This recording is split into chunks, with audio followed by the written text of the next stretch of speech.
नमस्कार, SBT news में आपका स्वागत है। पेश है 29 अगस्त रविवार सुबह 6:15 बजे राजस्थान की बड़ी खबरें। प्रधानमंत्री नरेंद्र मोदी ने शनिवार को अमृतसर में जलियांवाला बाग के नए स्वरूप का वीडियो कॉन्फ्रेंसिंग से उद्घाटन किया। मोदी ने भाषण की शुरुआत करते हुए कहा, पंजाब की वीर भूमि को, जलियांवाला बाग की पवित्र मिट्टी को मेरा प्रणाम। मासूम बालक बालिकाएं, बहनें, भाई जिनके सपने आज भी जलियांवाला बाग की दीवारों पर अंकित गोलियों के निशानों में मिलते हैं, उन सभी को आज हम याद कर रहे हैं। जलियांवाला बाग वो जगह है जिसने सरदार उधम सिंह, सरदार भगत सिंह जैसे बलिदानियों को हिंदुस्तानी की आज़ादी के लिए मर मिटने का हौसला दिया। राजस्थान हाईकोर्ट की वृहद पीठ ने अभी निर्धारित किया है कि यदि कोई बंदी पैरोल की अवधि समाप्त होने के बाद जेल प्राधिकारी के समक्ष आत्मसमर्पण नहीं करता है तो ये माना जाएगा कि ऐसा कानूनी हिरासत से बचने के लिए किया गया है। इसलिए ऐसे बंदी आमतौर पर नियमों में निहित निषेध के कारण ओपन एयर कैंप में स्थानांतरित करने के हकदार नहीं होंगे। 2 खंडपीठों के मत में भिन्नता को देखते हुए विधि का प्रश्न अभी निर्धारित करने के लिए मुख्य न्यायाधीश ने न्यायाधीश विजय बिश्नोई, न्यायाधीश पुष्पेंद्र सिंह भाटी तथा न्यायाधीश विनीत कुमार माथुर की वृहद पीठ का गठन किया था। सरकार ने नए राज्य में गाड़ी का रजिस्ट्रेशन फिर से कराने की जरूरत खत्म करने के लिए नया रजिस्ट्रेशन मार्ग भारत सीरीज शुरू किया है। 26 अगस्त को जारी नोटिफिकेशन के मुताबिक भारत सीरीज में नई गाड़ियों का रजिस्ट्रेशन कराया जा सकेगा। दूसरे राज्य में गाड़ी ले जाने पर मोटर व्हीकल एक्ट 1988 के तहत 1 साल के भीतर वहां उसका रजिस्ट्रेशन कराना होता है। गाड़ी मालिक को नए राज्य में रजिस्ट्रेशन कराने के लिए पुराने राज्य से एनओसी लेना पड़ता है। उसके बाद उन्हें नए राज्य में प्रो राटा बेसिस पर रोड टैक्स देना पड़ता है। फिर पुराने राज्य से रोड टैक्स रिफंड लेना पड़ता है, जिसका प्रोसेस बहुत थकाऊ होता है। राजस्थान सरकार प्रदेश में पहली बार कंप्यूटर अनुदेशक भर्ती को स्थायी करने जा रही है। शनिवार को शिक्षा विभाग ने ट्वीट कर इसकी जानकारी दी। इस ट्वीट के अनुसार कंप्यूटर अनुदेशक को स्थायी भर्ती करने की वित्त विभाग से सहमति मिल चुकी है। अगले सप्ताह भर्ती का सिलेबस जारी कर आगे की प्रक्रिया शुरू कर दी जाएगी, जिसके तहत प्रदेश में 10,453 पदों पर नियुक्ति दी जाएगी। मुख्यमंत्री अशोक गहलोत के हार्ट की आर्टरी में ब्लॉकेज के बाद एसएमएस अस्पताल में शुक्रवार को एंजियोप्लास्टी के बाद उनके स्वास्थ्य में सुधार है। उनकी जांचें अब नॉर्मल हैं। नेता कार्यकर्ता भी उनके स्वास्थ्य के लिए लगातार शुभकामनाएं भेज रहे हैं। सीएम अशोक गहलोत ने आज सोशल मीडिया पर लिखित बयान जारी कर अब स्वस्थ होने की बात कही है। गहलोत अभी कुछ दिन अस्पताल में रहेंगे। राजस्थान सरकार ने ग्रेजुएट्स के लिए पटवारी के पदों पर बम्पर वैकेंसी निकाली है। 5,378 पदों पर निकली इन वैकेंसी के लिए आवेदन प्रक्रिया 29 जुलाई को पूरी हो चुकी है। पटवारी भर्ती के लिए लिखित परीक्षा 23 और 24 अक्टूबर 2021 को कराई जानी है।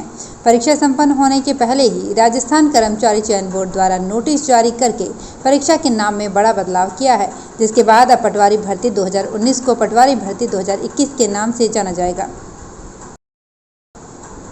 राजस्थान की पूर्व मुख्यमंत्री व भाजपा के राष्ट्रीय उपाध्यक्ष वसुंधरा राजे ने राज्य में बिजली आपूर्ति को लेकर शनिवार को कांग्रेस सरकार पर बड़ा आरोप लगाया। कहा कि सरकार के कुप्रबंधन के कारण राज्य में अघोषित बिजली कटौती है। राज्य ने यहां एक बयान में कहा कि गांव में ही नहीं, बिजली कटौती से शहरों में भी लोग परेशान हैं। राज्य के अनुसार सबसे बड़ा सूरतगढ़ सुपर थर्मल बिजली संयंत्र ठप हो गया है। वहां कोयले की आपूर्ति नहीं होने के कारण 250 मेगावाट की सभी 6 इकाइयां बंद हो गई हैं। इसके अलावा भी कई बिजली घर बंद हैं और कई बंद होने की स्थिति में हैं।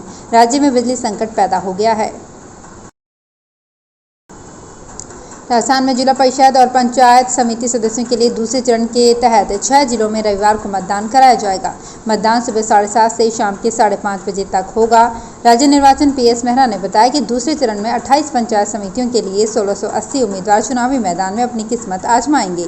गौरतलब है कि 10 उम्मीदवार पहले ही निर्विरोध चुन लिए गए हैं।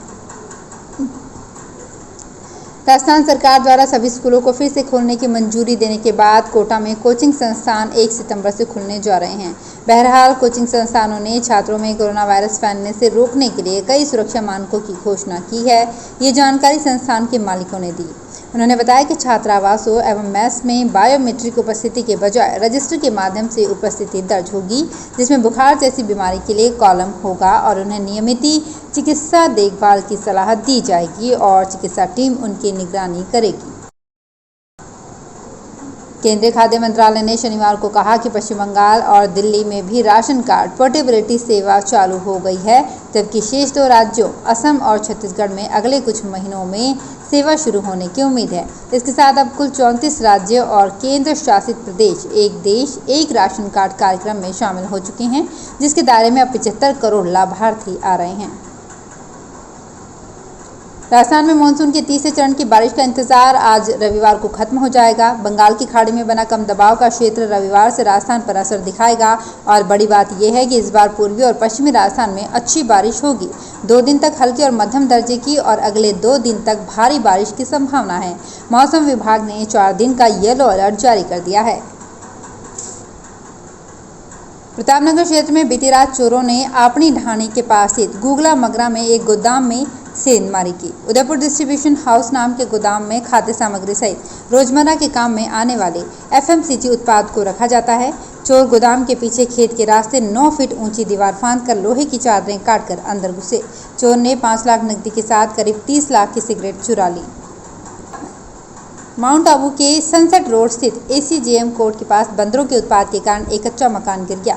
मकान गिरने से मलबा सड़क पर बिखर गया। इस दौरान आसपास कोई नहीं होने से कोई जनहानि नहीं हुई। हालांकि घर में रखा घरेलू सामान मलबे में दब गया। मकान मालिक इलाज के लिए दूसरी जगह गए हुए हैं। ऐसे में आसपास के लोगों ने मलबे से सामान बाहर निकाला और पड़ोसी के घर में रखवाया। बैटरी से चलने वाली गाड़ियों यानी कि इलेक्ट्रिक व्हीकल इंडस्ट्री के लिए केंद्र सरकार की तरफ से अच्छी खबर आई है। उसने देश भर में मंत्रालयों और सरकारी विभागों के काम में इस्तेमाल होने वाली गाड़ियों के बेड़े में इलेक्ट्रिक व्हीकल को शामिल कराने की कवायद शुरू कर दी है। इसके जरिए वो इलेक्ट्रिक गाड़ियों को बढ़ावा देने के लिए आम लोगों के सामने एक मिसाल पेश करेगी। प्रधानमंत्री जनधन योजना को शुरू हुए शनिवार को 7 साल पूरे हो गए। इस दौरान 43 करोड़ से ज़्यादा बैंक खाते खोले गए हैं। इस मौके पर प्रधानमंत्री नरेंद्र मोदी ने कहा कि इस योजना से लाखों परिवारों की ज़िंदगी में बदलाव आया और उनकी ज़िंदगी बेहतर हुई है। इस स्कीम के तहत गरीबों के 0 बैलेंस पर बैंक अकाउंट खोले जा रहे हैं। इसकी शुरुआत 28 अगस्त 2014 में हुई थी। तो फिलहाल इस बुलेटिन में इतना ही। फिर हाजिर होंगे कुछ और बड़ी खबरों के साथ। SBT न्यूज़ के और भी वीडियोस को देखने के लिए हमारे चैनल को सब्सक्राइब करें और नोटिफिकेशन पाने के लिए बेल आइकन को प्रेस करें।